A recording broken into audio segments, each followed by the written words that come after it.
Member for Durack. I feel most obliged to speak on today's MPI because my electorate of Durack is probably impacted the most by this Albanese Labor government's failure to secure our borders. Over the weekend, it was reported that 4 more illegal boat arrivals had reached Broome. This marks the 4th time in just 6 months illegal boat arrivals have reached the Western Australian coast, covering my electorate. I'm extremely proud to represent northern Western Australia, and let me tell you, I am sick and tired of this Albanese Labor government putting my constituents in harm's way. I regularly receive correspondence from constituents of mine saying that they are worried about the enormous risk these arrivals present to northern Western Australia, particularly in terms of safety, public health and biosecurity. I am concerned by the risk of serious diseases entering northern Western Australia through these unauthorised arrivals. If rabies, foot and mouth disease or lumpy skin disease was to reach Australia, it would have a devastating impact on our environment as well as our agricultural and pastoral industries. The Prime Minister needs to take this issue seriously before we are crippled with a serious incident or a return to the large-scale illegal arrivals that occurred under the last Labor government. We simply cannot let that human tragedy happen again. This latest arrival, along with others across Australia last week, means there have now been 17 attempted people smuggling ventures to reach Australia under the Albanese government. During our time in government, we stopped the boats and we had 9 years of safe and secure borders. But now it appears we're in danger of returning to the full-scale people smuggling operations that took place under the disastrous Rudd-Gillard-Rudd governments.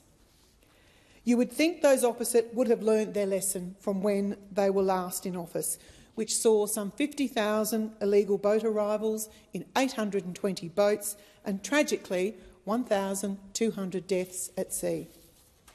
Unfortunately, it is clear that those opposite have learnt nothing.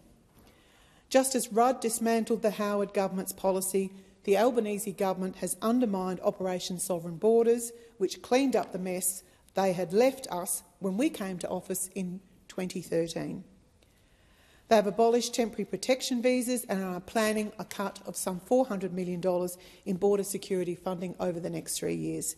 Incredibly, just as illegal boats are arriving, patrols across northern Australia waters are decreasing. Aerial patrol hours have reduced by 20.7% and maritime patrol days have decreased by 12.2%.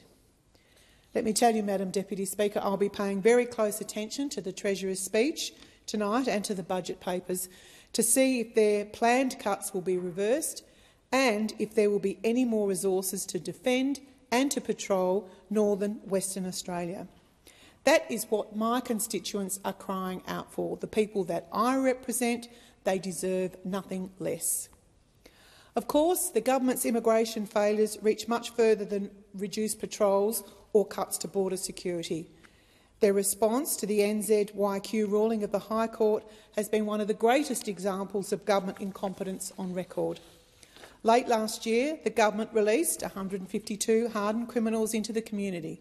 This included 7 murderers, 37 sex offenders and 72 people who have committed very serious crimes. This was a mess from the very start, with no plan from the government on how to protect the community from these criminals. They were simply plopped into hotels right across Australia and allowed to come and go as they pleased. The Minister for Immigration and the Minister for Home Affairs need to stand up and both take responsibility for the numerous failures that they have overseen. Also front and centre with regard to community safety is the growing issue of radicalisation and anti-Semitism. In recent weeks, we've seen 2 attacks motivated by religious extremism. We've seen the Minister for Education refusing to condemn the River to the Sea chant, and we've seen the government reward international acts of terror at the UN. It is shameful, and the Foreign Minister and the Prime Minister should both hang their heads in shame. The government has made it crystal clear that only the coalition can be trusted to keep our borders secure.